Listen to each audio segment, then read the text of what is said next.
Hollywood, California, October 1957. Sammy Davis Jr. walks into a party at Tony Curtis's house on Summit Drive. He's 31 years old, the most electric performer in America, earning $25,000 per week in Las Vegas.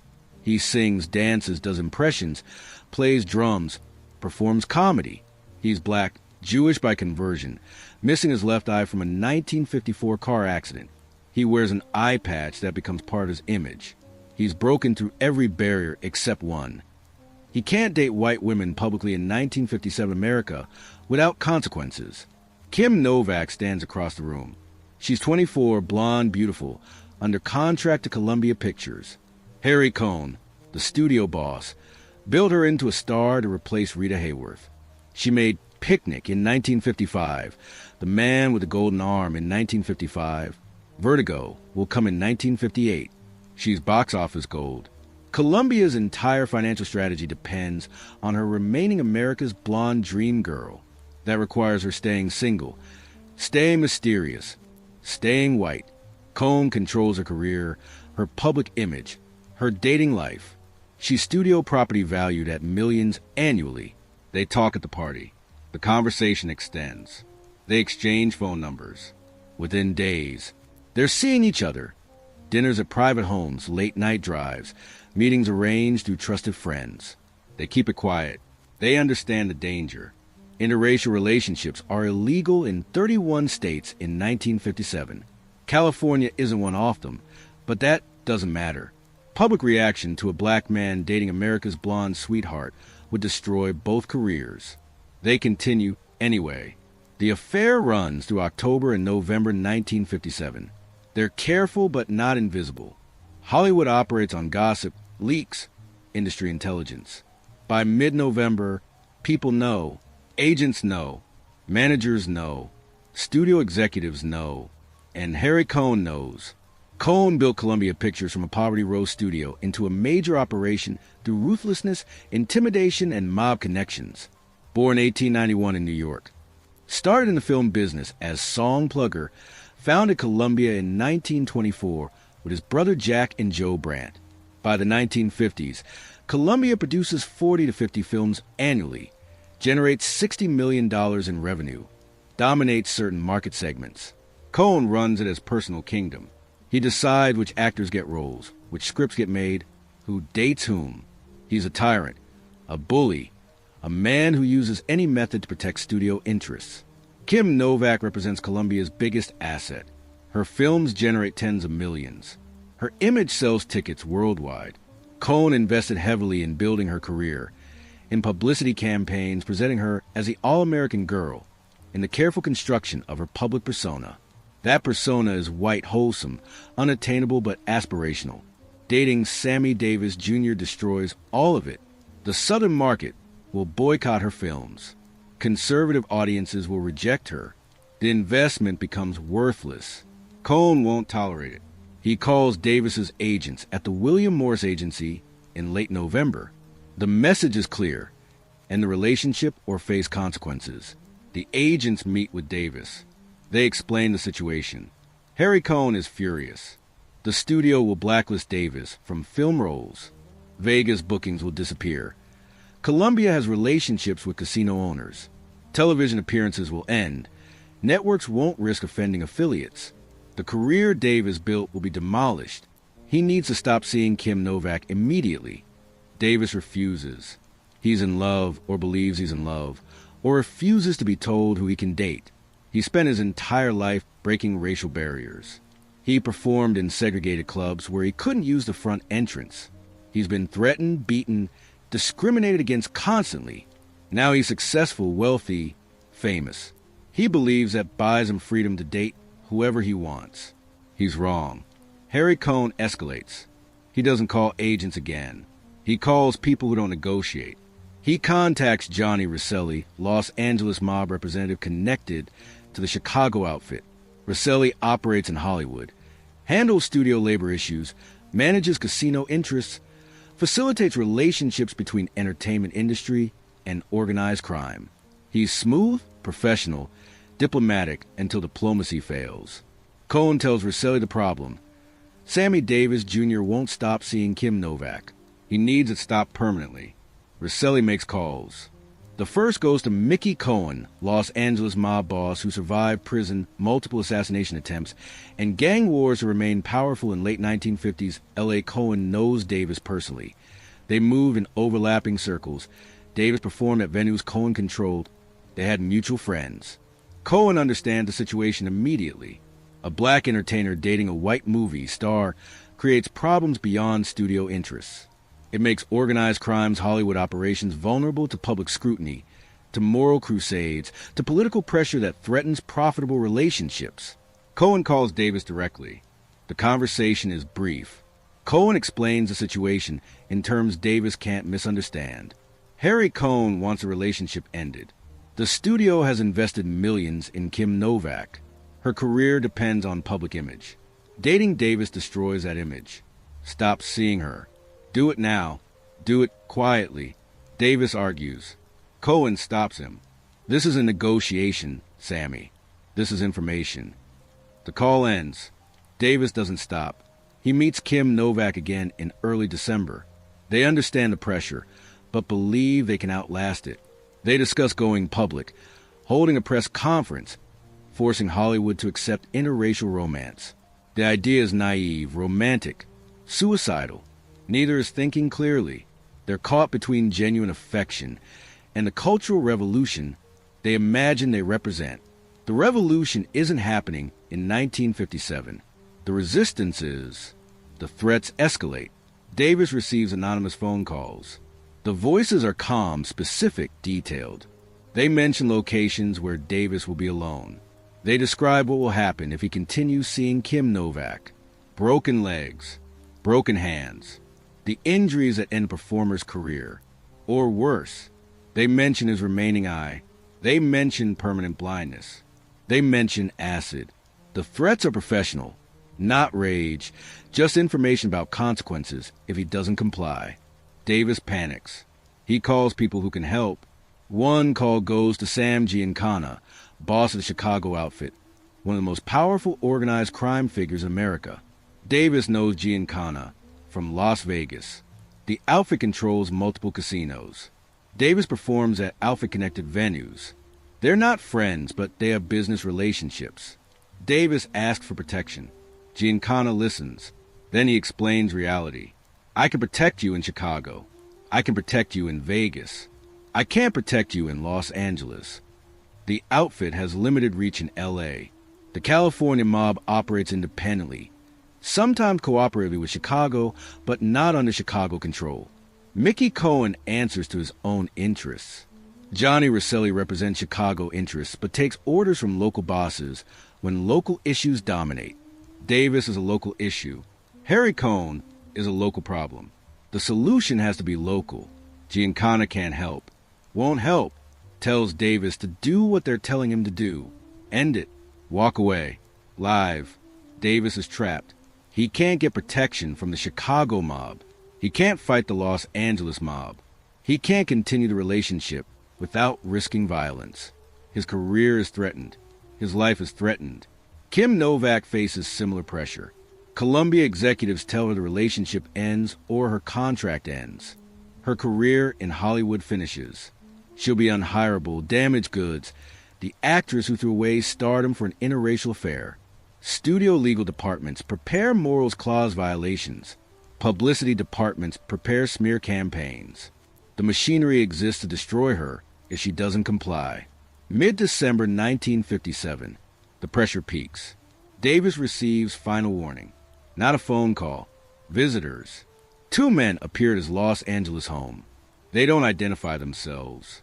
They don't need to. They deliver a message. Marry someone else. Publicly. Soon. Make it clear the Kim Novak relationship is over. Do it before Christmas. Do it or accept consequences. The solution is arranged quickly. Davis's handlers identify Lorraine White, a black singer he knows casually. She's not famous, not a romantic interest, not someone he's dated seriously. She's available, agreeable, willing to participate in what everyone understands is a publicity marriage designed to end controversy. The proposal happens fast. Davis asks, White accepts. The marriage is scheduled for January 10th, 1958. Less than 3 weeks to organize a wedding designed to save Davis's life and career. The engagement announcement runs in newspapers January 4th, 1958. Sammy Davis Jr. to marry Lorraine White. The coverage emphasizes that Davis is marrying a black woman, that the romance is traditional, that he's settling down. The Kim Novak affair isn't mentioned directly, but everyone understands the subtext. Davis is complying. The interracial relationship is over. Hollywood can relax. January 10th, 1958. The wedding happens at the Emerald City Club in North Philadelphia. Davis's father officiates. He's an ordained minister. The ceremony is brief, awkward, performed for an audience that understands this isn't romance but survival. Press coverage is extensive. The marriage makes newspapers nationwide. Mission accomplished. Sammy Davis Jr. is married to a black woman. The threat to Kim Novak's image is neutralized. Harry Cohn's problem is solved. The marriage lasts less than 1 year. Davis and White separate in November 1958. The divorce finalizes in April 1959. Neither party pretends it was real. White later describes it as a business arrangement that served its purpose. Davis never denies this. They got married because the mob said marry someone. They divorced when the pressure ended and the arrangement no longer served anyone's interests. Kim Novak continues her career. Vertigo, releases May 1958, becomes one of her most iconic films. She makes Bell, Book, and Candle in 1958. Middle of the Night in 1959. Her career continues successfully through the early 1960s. She never publicly discusses a relationship with Davis. Studio publicity carefully manages her image. The romance that nearly destroyed her becomes a Hollywood secret. Whispered about but not documented. Remembered by insiders but not acknowledged officially. Sammy Davis Jr. becomes even more famous. He's part of the Rat Pack with Frank Sinatra, Dean Martin, Peter Lawford, Joey Bishop. They film Ocean's 11 in 1960. They perform in Las Vegas. They represent the peak of 1960s entertainment culture. Davis continues breaking racial barriers. He's the first black performer to stay in Las Vegas hotels where he performs. He's instrumental in desegregating Vegas casinos. He marries Mae Britt, a white Swedish actress, in November 1960.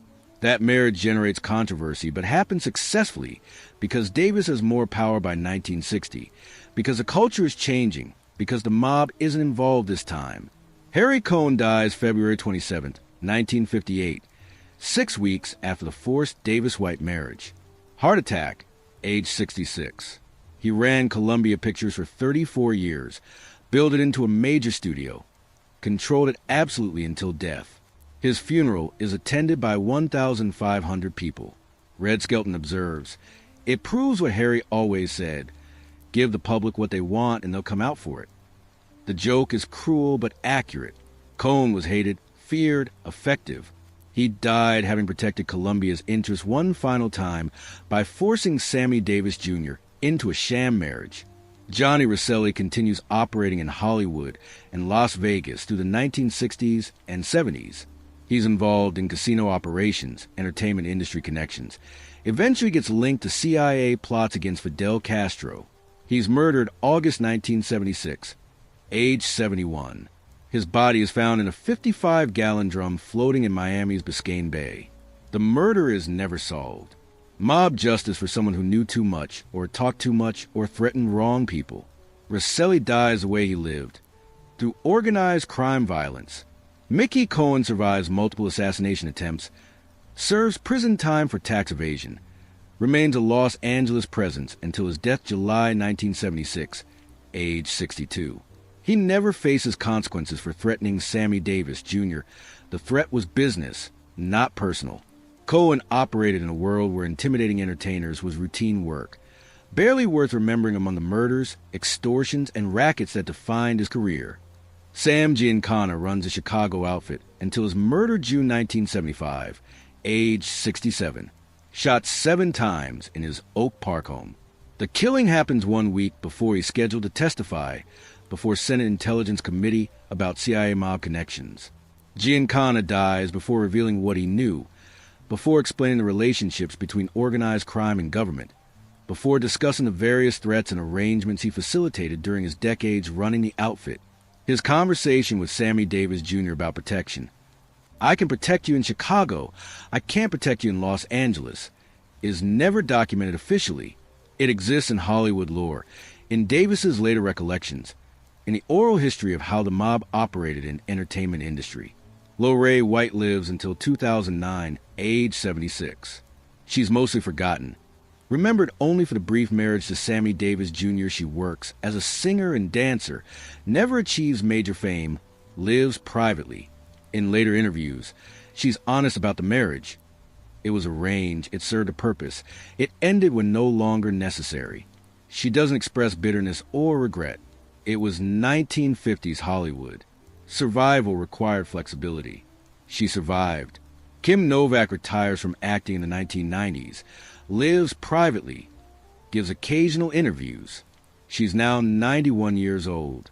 She's discussed the Sammy Davis Jr. relationship in limited terms, confirming it happened, acknowledging the pressure they faced, declining to provide details about mob threats or studio intimidation. She frames it as a romance that couldn't survive Hollywood's racial politics. That's accurate, but incomplete. The politics were enforced through mob violence, through threats, through a system where studio bosses used organized crime to control actors' private lives. Sammy Davis Jr. dies May 16, 1990, age 64. Throat cancer. He lived 33 years after forced marriage to Lorraine White. He became one of the most successful entertainers in American history. He earned millions. He performed for presidents. He broke racial barriers in entertainment. He married Mae Britt and had 3 children. He later married alto Vice Gore in 1970. He lived a life he wanted despite the threats, the intimidation, the forced compliance in 1957 to 58. But the Kim Novak relationship remains the turning point. It's when Davis learned that success and fame don't protect you from organized crime, that the same mob bosses who booked him in their casinos would threaten to blind him if he damaged their Hollywood interests. That interracial romance in 1957 America was dangerous enough that studios would use mob violence to end it. That love, attraction, personal freedom, all subordinate to business interests protected by men willing to break legs and hands and faces to maintain profit margins.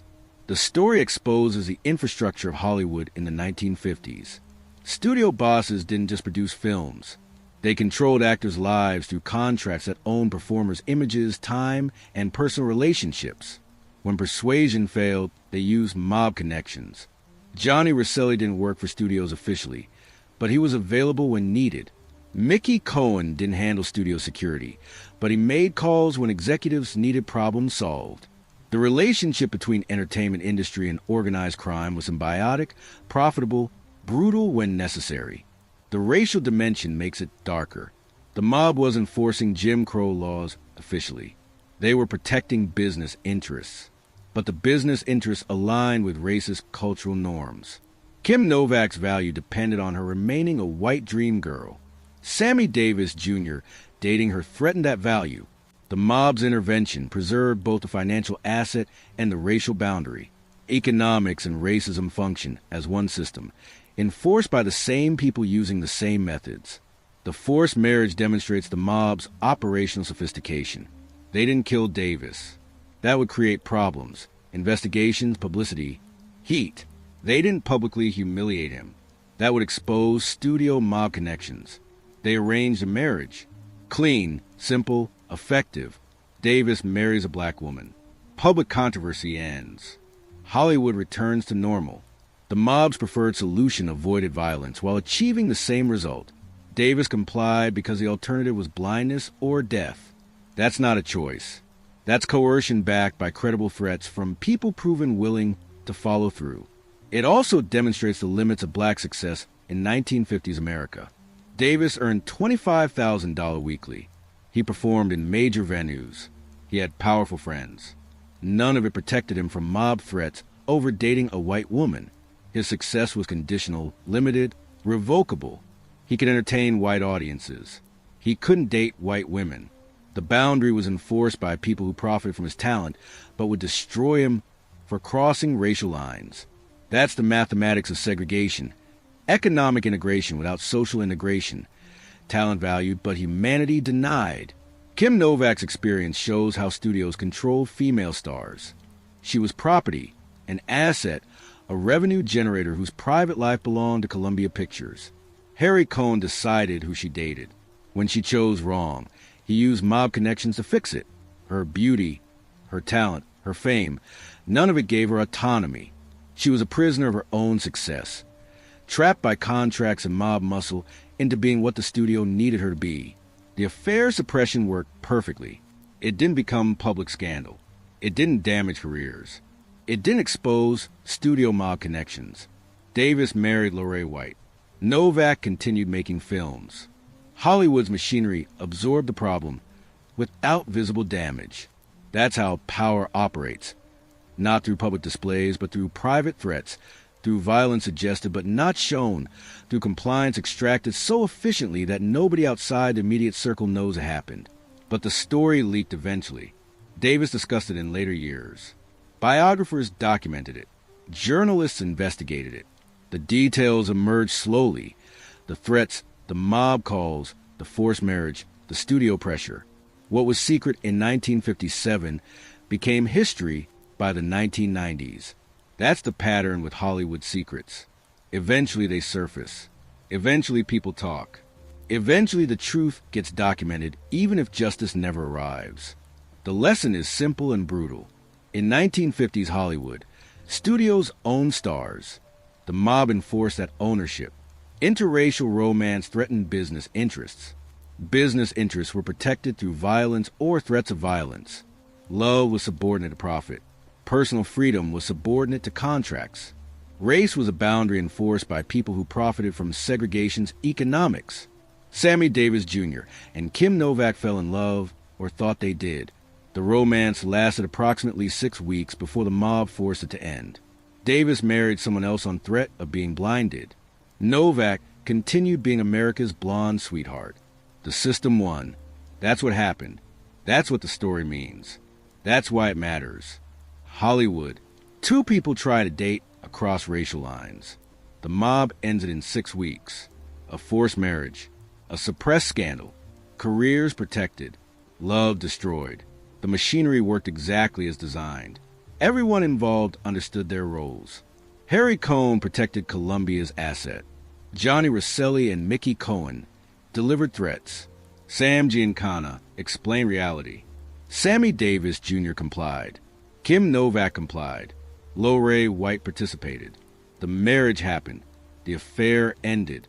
Hollywood continued. That's the accounting. That's the truth. That's the story of when the mob decided who Sammy Davis Jr. could love.